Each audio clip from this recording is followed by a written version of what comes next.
नमस्कार मित्रों, स्वागत है आपका हमारे चैनल सीखो इंडिया में। आज हम बताएंगे आपको पुष्पा 2 की स्टोरी क्या है, तो वीडियो को आखिरी तक देखें। सबसे पहली बात जो पुष्पा 2 के बारे में जाननी जरूरी है वह ये कि ये कोई महान फिल्म नहीं है। ये एक आम मुंबईया मसाला फिल्म जैसी एक्शन फिल्म है और चूंकि एक हिट फिल्म की सीक्वल है, लिहाजा इसकी अपनी ब्रांड वैल्यू दर्शकों को सिनेमाघरों तक खींच लाने में सफल है। किसी सुपरहिट फिल्म का सीक्वल बनाना आसान नहीं होता, खासतौर से तब जब कहने को कोई खास कहानी न बची हो। तेलुगु सिनेमा के दिग्गज निर्देशक सुकुमार और निर्माता अल्लू अरविंद के बेटे अल्लू अर्जुन की फिल्म पुष्पा 2 की मेकिंग आसान नहीं रही है। इस फिल्म का मामला मलयालम फिल्म अभिनेता फहद फासल की तारीखों के चलते बार बार लटका। फिल्म पुष्पा 3 द रैम्पेज के ऐलान के साथ खत्म होती है और इस ऐलान से पहले ही निर्देशक सुकुमार ने फिल्म की सारी कमजोर कड़ियां किनारे लगा दी हैं। पुष्पराज ने पिछली फिल्म पुष्पा द राइज में नारा लगाया था, मैं झुकेगा नहीं। अब की उसका ऐलान है, मैं हरगिज नहीं झुकेगा। बीवी उसकी मां बनने वाली है। काली मां से वह एक बेटी चाहता है ताकि वह अपने ससुराल जाए तो उसे वहां का कुलनाम मिल सके। बचपन से लेकर पुष्पा इसी कुलनाम को लेकर ही तो बार बार दुखी होता रहा है। पुष्पा की आवाज इस बार थोड़ी कड़क है।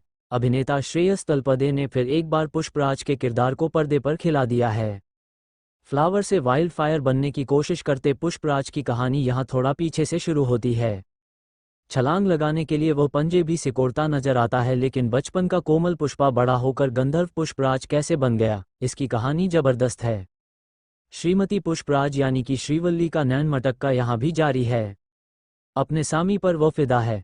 पूजा पाठ में भी नंबर 1 है, बस खाना हर बार नॉन वेज ही बनाती है।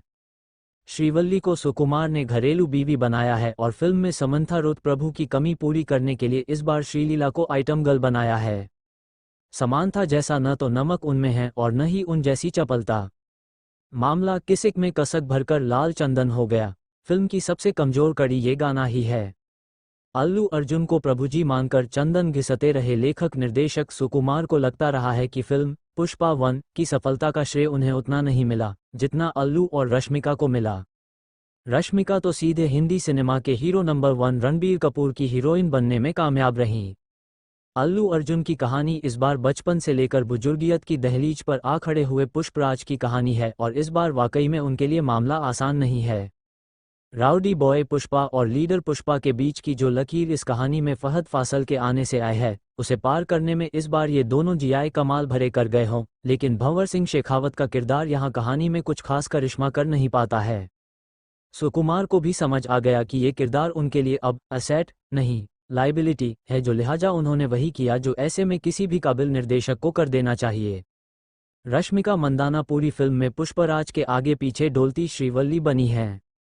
अदाकारी दिखाने को उन्हें सिर्फ एक सीन मिला और बस उस एक सीन में उनकी एक चोट 100 सुनार पर भारी पड़ी है।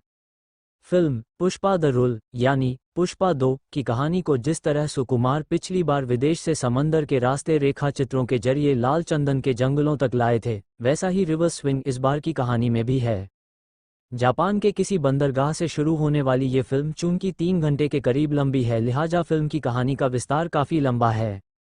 इस विस्तार में अपने किरदारों से सुकुमार को जिस मदद की उम्मीद रही होगी वो उन्हें मिली है। जगदीश भंडारी, जगपति बाबू, राव रमेश और ब्रह्माजी सब अपने अपने किरदारों में मुस्तैद दिखते हैं। कहानी पिछली बार श्रीवल्ली का दिल जीतने की थी और इस बार कहानी है अपनी मां को अपने ही घर में वो सम्मान दिलाने की जिसके लिए पुष्पराज बचपन से ही त्रास झेलता रहा। इस बार की चौपड़ में पुष्पा और भंवर ने तो पासे फेंके ही हैं, कुछ पांसे उस भ्रष्ट राजनीति के भी हैं जिनको पुष्पा अपने बाएं हाथ का खेल समझता है। फिल्म को देखने आए दर्शकों को रश्मिका और श्रीवल्ली दोनों से अलग अलग आस रही होगी। रश्मिका के भीतर एक गुस्सा है, ये गुस्सा उनके अभिनय में किरदार की जरूरत के हिसाब से मौका मिलते ही बह निकलता है, लेकिन इस गुस्से को प्रकट करने के नए तरीके उन्हें सीखने होंगे। हाँ, फीलिंग्स वाला पूरा सीक्वेंस उनका दमदार है, लेकिन उनके किरदार में यात्रा वाले दृश्य से पहले ज्यादा गहराई नहीं दिखती। यात्रा वाला दृश्य, उसके बाद लगातार आने वाले 2 गाने और उसके बाद काली के रूप में अल्लू अर्जुन का तांडव नृत्य फिल्म का सबसे सफल सीक्वेंस है, और इसके बाद भतीजी को बचाने निकले चाचा का क्लाइमैक्स वाला एक्शन भी तालियां बटोर ले गया। दर्शकों को श्रीलीला में सामंथा जैसी किसिक पूरी होने की कसक जगी थी, लेकिन उनका किसिक सॉन्ग ज्यादा जमा नहीं। सबसे पहली बात जो पुष्पा 2 के बारे में जाननी जरूरी है, ये स्टोरी आप हमारे चैनल सीखो इंडिया पर सुन रहे हैं वह ये कि ये कोई महान फिल्म नहीं है। ये एक आम मुंबईया मसाला फिल्म जैसी एक्शन फिल्म है, और चूंकि एक हिट फिल्म की सीक्वल है लिहाजा इसकी अपनी ब्रांड वैल्यू दर्शकों को सिनेमाघरों तक खींच लाने में सफल है। किसी सुपरहिट फिल्म का सीक्वल बनाना आसान नहीं होता, खासतौर से तब जब कहने को कोई खास कहानी न बची हो। तेलुगु सिनेमा के दिग्गज निर्देशक सुकुमार और निर्माता अल्लू अरविंद के बेटे अल्लू अर्जुन की फिल्म पुष्पा 2 की मेकिंग आसान नहीं रही है। फिल्म की तकनीकी टीम में संगीतकार देवी श्री प्रसाद ओवर कॉन्फिडेंस का शिकार साफ नजर आते हैं। उनकी हिंदी पर कमजोर पकड़ भी इस बार उजागर हो गई है। फिल्म बनाने वालों को भी डीएसपी की ये कमजोरी रिलीज से पहले ही समझ आ गई। इसीलिए फिल्म के बैकग्राउंड स्कोर में एस थमन और सैम सीएस की भी मदद ली गई है। फिल्म की तकनीकी टीम में जिस एक शख्स की तारीफ करने का मन बार बार होता है वो पोलैंड के मूल निवासी सिनेमेटोग्राफर कुबा ब्रोजेक मिरोस्लोव। फिल्म का प्रोडक्शन डिज़ाइन काफ़ी रंगीन है। प्रीतशील सिंह ने अल्लू अर्जुन के गेटअप पर काबिले तारीफ काम किया है। नवीन नूली का संपादन बेहतर होता तो फिल्म कम से कम 20 मिनट कम हो सकती है। साउथ सिनेमा में इस साल हनुमान ने जिस होशियारी से सिनेमा को साधा उसे नाग अश्विन कल की 2898 में आगे बढ़ाया और अब आ गया है पुष्पराज अपने इलाके और बॉक्स ऑफिस पर रूल करने के लिए। वीडियो पसंद आई हो तो हमारी तरह सिखो इंडिया को सब्सक्राइब करें।